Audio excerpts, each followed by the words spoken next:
Hey, welcome to Bass and Bonsai. That's how we do it. Mwah. It's exactly how you do it. Hello everyone, welcome to Bass and Bonsai. We're down here today to talk about fishing reels, bait casting fishing reels to be exact. Let's jump down here and we'll get started on the first video.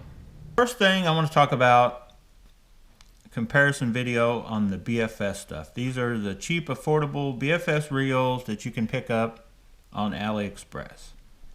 You can see all four of them here are the ones that I've bought, and I've done shootouts between all of these amongst themselves. I've done shootouts on DIY spools up against my high-end LTX BF8. And the reason I'm doing this final comparison, my thoughts, is because I am getting rid of these three reels. I am keeping the Haibo Steed. I decided for me, and I'm going to use it on the Kang Teton, which last year I bought it and a Tomo and compared them, and the Kang Teton is just leaps and bounds, was better than that rod, and it's a good overall rod for real light stuff. I primarily use it for, you know, Ned rig, TRD. This video is just to show you guys why I didn't like these others, why I liked this one better than the best out of the four. Now I will say that this one is probably the most common that everybody likes, loves, and it does work, and it probably is an overall better reel than the Haibo Steed. The reason I don't like this reel over the Steed are two things. Cosmetics being one. I just think the Steed, the drag star, everything, it just has an overall better look. It is just as smooth. It's actually, I think it's just a touch smoother than this reel. But the settings are actually easier on this one. This was easier one right out of the box. I had it dialed in, was casting it. It's a more versatile for BFS, or you can throw anything on this.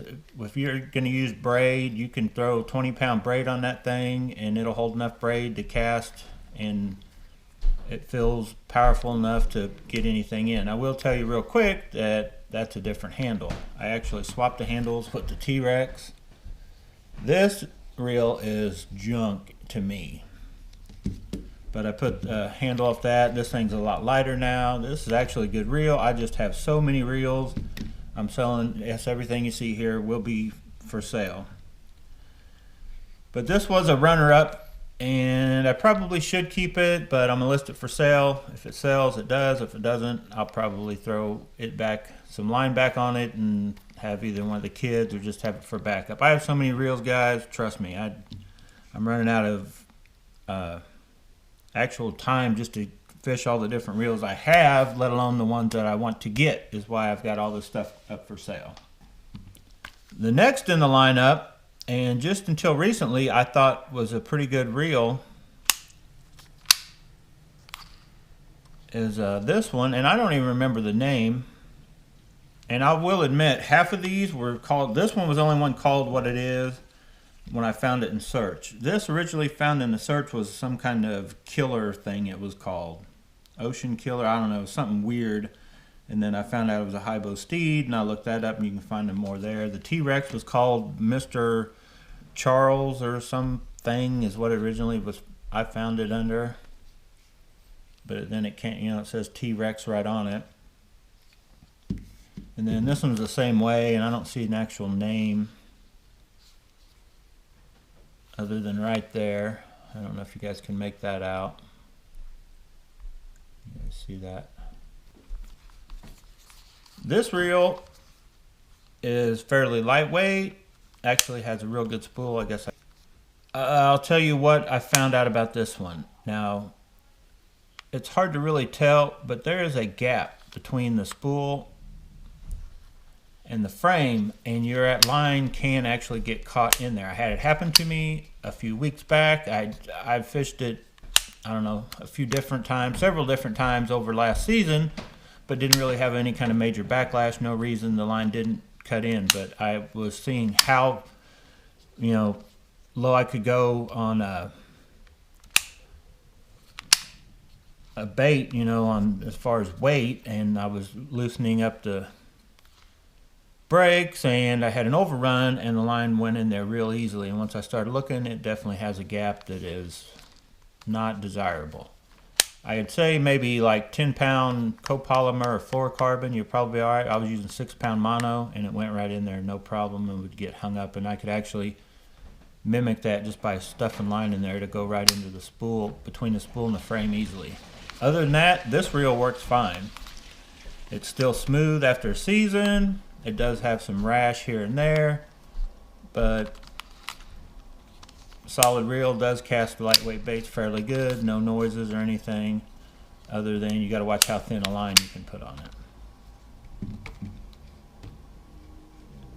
Doesn't look quite as good. Actually, the spool, when you take the spools out, this probably the Haibo, then this, as far as the spools just look like they're made better, and then this one's a little cheaper made, and then this one is actually almost looks identical to the as far as quality as to the XF50. This guy just never felt great.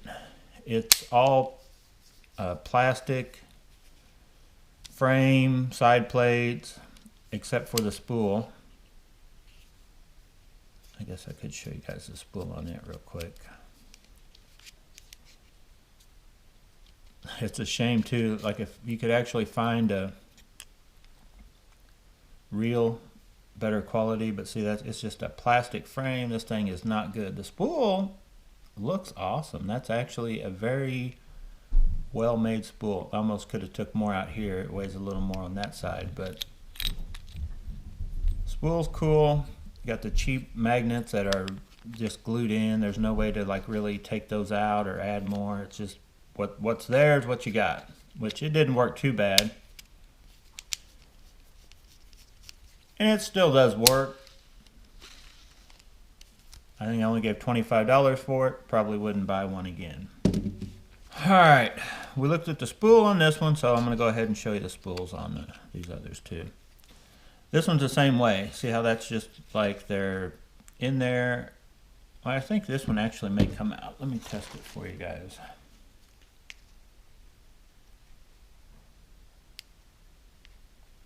No, I think those are still glued in. Like they don't come out, but you could add more with this reel if you wanted to.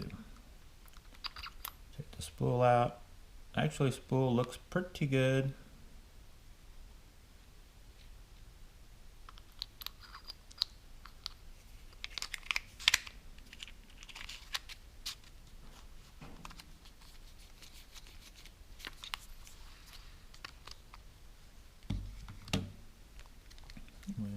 While we're at it, now this one is also, I don't know if you guys can make that out, but see how that moves, and I'm not sure if that is actually designed to move or not. I know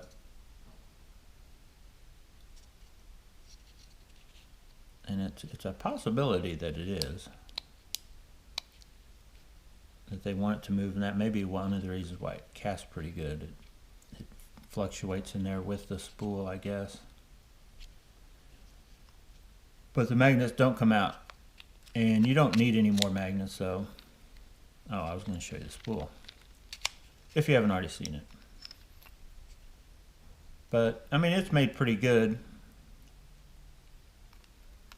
But it looks like whatever, it was either pressed out that way or painted or whatever after they milled it out or whatever on the spool. But a good reel. I've tested them all, and this one does pretty much everything this one will do, except this one, when you get to those lightest baits like the 16th ounce crappie jig, which I'll show you, like this kind of a crappie jig that you would throw for crappie fish, or them small 16th ounce little crankbaits that I just got. Once I started throwing it with this compared to that, this is just above it. Now the trick to this, if you buy one, Now I've got this a few scratches. That's not normally there. When you buy this reel, if you look at the dot, this dot is very little, and that one's very big compared to the other. So you would assume, or I assumed anyway, that cranking it back this way was giving it more brakes, when actually going this way to the small dot is more braking. So another thing I also found is if you can go too far. If you crank this down and have very much force, you can actually go to a point where the brakes go in so far that they actually, I don't know if they're hitting the lip of the spool somewhere, but they create more drag. It's kind of hard to explain. So you have to kind of come as far as it'll go, and I kind of just bring it back a click, and that's luckily works, and it's like the sweet spot for this reel and works very good. I guess I forgot to show you.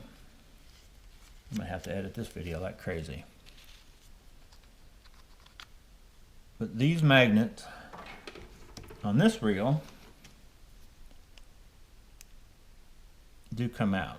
So it is just like my LTX BF8 and some of the higher end ones. So it tells me it's made, the design is a little better than the others anyway. So I could take them out, I could move them around. I can get more also like you can. Once I've played with this a while, these are fine just the way they came. It's all about getting that dial, like I said, all the way down and then back just like one spot. Then on the tension, I get it to where like a 16th ounce, that crappie jig I showed you, this here tight on the end will just fall down. When it hits the ground, the spool stops moving. Just barely any kind of tension at all on that.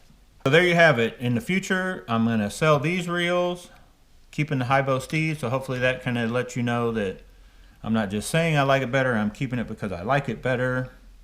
They're all roughly the same price. These were like $58 or $55. This one was a cheap turd, and that's what you get, a cheap turd. But I'm going to probably got all these reels that I've tested that are going bye-bye. I'm done with testing as far as the AliExpress stuff goes. I feel that I've tried 4 different reels, and guess what, boys and girls? In my mind, I have a winner. Here's what I recommend over the other 3, the Haibo Steed. This is second runner-up. Good reel. This is the most common one I'm seeing everybody pop up with, is buying, getting into BFS for 58 bucks. You can't go wrong with this one either. And more of a versatile one if you decide, like, I don't want to try to throw super lightweight baits. You can still put almost any kind of line you want on this one. You can't go crazy. It's like 20-pound fluoro or nothing. But you put a lot of different lines on this and use it for whatever, and it will work good. But if you want true BFS, lightweight, 2-gram type stuff, this is going to be your winner right here. And it just looks cooler, right? Right. So anyway, hit the like button, subscribe to this channel if you haven't already, and we got a lot more. Watch how I'm going to fish this a little more. I actually go crappie fishing with this thing too, so stay tuned for those videos. So there's only one thing left to do, and that's get out of here and go bass and bonsai. Go.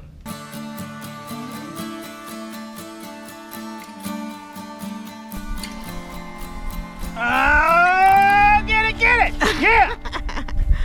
It got it.